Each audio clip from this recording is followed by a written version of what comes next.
first off, for you, just obviously, it's not the first time we've seen Tommy, but it's the first time you're playing him. How was it being one of the new kids on the block alongside veterans like Jamie, Kyle, Nancy, Charles, who all came Yeah, back for this? well, that's a great setup. Thank you for that question. It's incredible. I mean, I've never experienced this feeling, Brian. I tell you, to be a part of such a beloved franchise, the closest thing that I can say in my career was The Dark Knight, and I had a nice Mm, small role in that, but it was a good one. But this is a phenomenal thing. And I think it's the combination of the two things that I keep going back to is, the quality of this team, the great people involved. David is really an amazing guy. He's just so affable and likable and nice and easygoing. So he makes it a pleasure to work with. He's very fluid in his process. So you might get great ideas and feedback. And he's always seeking that out from his crew members that are really friends, because he and mhm. Danny have employed a lot of these guys and the men and women of their crew for 15 years. So they have a really tight knit group, but just a fun guy to work with. He was really a great pleasure. And so I had a blast. We shot it 2 years ago. I just was really Crazy. struck by the fact that they gave me this sort of hero part, this great role. But in reflecting upon it and preparing for this tour, it's really the case for all the townspeople, right? Everybody gets to make this kind of heroic turn from victims or survivors to fighters, and and Hmm. and really kind of fulfilling all of our parts in this bigger macro world that he's created. And it's that classic kind of good versus evil theme, which I think always works. So it's Yeah. Strode versus Myers once again. But it was a great pleasure, honestly, working with all these amazing, strong, talented women and men, behind and on camera. It was just an incredible experience. So it's that nice thing of like, you have a product that you're really excited about, and there's a great audience really waiting for the film to be released. And that's very exciting too, man.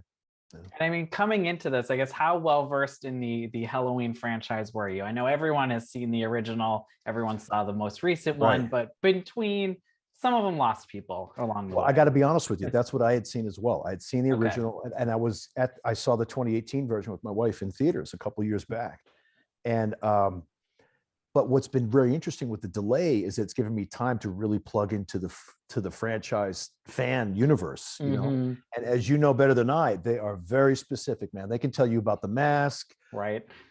all the men that have played Myers, all the details, the different timelines, what you thought of the zombies versions, or if you did like them, or if you did like them. So it's an amazing fan base. So I'll be very honest, Brian, what I've done for the last year and a half is not unlike what all the fans have done. Like, I'm on YouTube every day. I'm looking for reaction videos to the Hmm. trailer, to the test screenings a year ago. So I've been very hungry for all that feedback, man. So that's what makes this very exciting, is that we're going to unleash it on the world now. So it's really Yeah. cool. And I'm pumped. I couldn't be more excited about it, honestly. Good. You should be. Yeah, And, man. Thanks. I know you did another interview where you said David Gordon Green said he got a text from Paul Rudd, just kind of Yeah, giving your blessing. Did you right. ever even try to think of watching his film, his version of Tommy? And did you yourself ever hear from him? I did not myself hear from him, and it was very nice to get his blessing. I didn't know he lived at the Vatican, but it was very good to hear. No, he's a great guy, and I've never had the pleasure of meeting him, but I've always admired his work. Again, another person who has great range. He can go from Yep. comedy to drama. And I did see it. Was it Six that he was in? Yeah, I Six. saw that Yeah. recently. It was very cool. Had a very interesting elements, and a different take on it. So I'm kind of Oh, glad I didn't very. see it at first. Yeah, because he's very kind of professorial in the role. Right? It's very interesting. And But I'm curious he's for you, cool. because I know you haven't done that a ton of like big studio horror yourself. I know you did the Dead Yeah, Zone, you've done horror films, but right. I'm curious for you, when you were coming up, if there were maybe horror roles that maybe you were considered for or passed up on, just because the 80s was such a time for, teen Yeah, slashers. yeah. It seems like maybe you could have fit in some of them. That's a good question. To be honest, Brian, that didn't happen. Unfortunately, it No. didn't. I think because I was so associated with the comedies of John Hughes.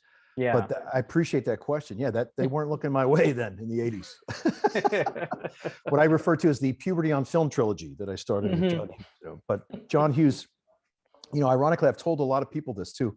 A lot of David's natural qualities remind me of John in many ways, like a natural born, gifted writer, as is Danny, of course, and a great comedian. I love Danny. But I also feel like just a gifted director and filmmaker, but also there's a wholesomeness, a niceness, a good quality, a good heart in him. And he's just a great guy to work with, and he's very fluid. He keeps it fluid too. You might get great ideas from the crew or the actors, or it could be the sound guy. You never know where the best idea is going to come from. That was very impressive to me too, that he sees it as something, it's a work in progress, and he's willing to dismiss things if they don't feel right or if they're not working. He's also apt to throw things at you. So a lot of times he would just throw in dialogue that came to him on the top of his head.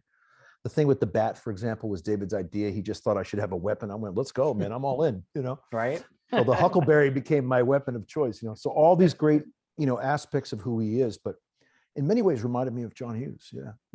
And I mean, obviously this movie gives Jamie Lee a chance to revisit a role she played 40 years ago. Is there one from your resume early years that you would love to see, revisit, see what they're up to now? I'm very flattered by this question, and I have been asked that in the last 2 days, but I'm sure. I think, John's films are kind of standalone. And what I will tell you is the last time I got a chance to speak to the late, great John Hughes, he called me in 1987, Brian, and he called me with John Candy on the phone. If you imagine, I was just like on the other end, like, exactly. That was my reaction. Like, wait a minute, they're both calling me right now. What happens is after he did The Great Outdoors with Candy, they really became fast friends. And that film was kind of sprung from that because they literally would take vacations together, the Hughes family and the Candys. So he did bring it up on that call when we spoke that day. John was toying with the idea of doing a sequel to The Breakfast Club, so kind of seeing them all in their middle age.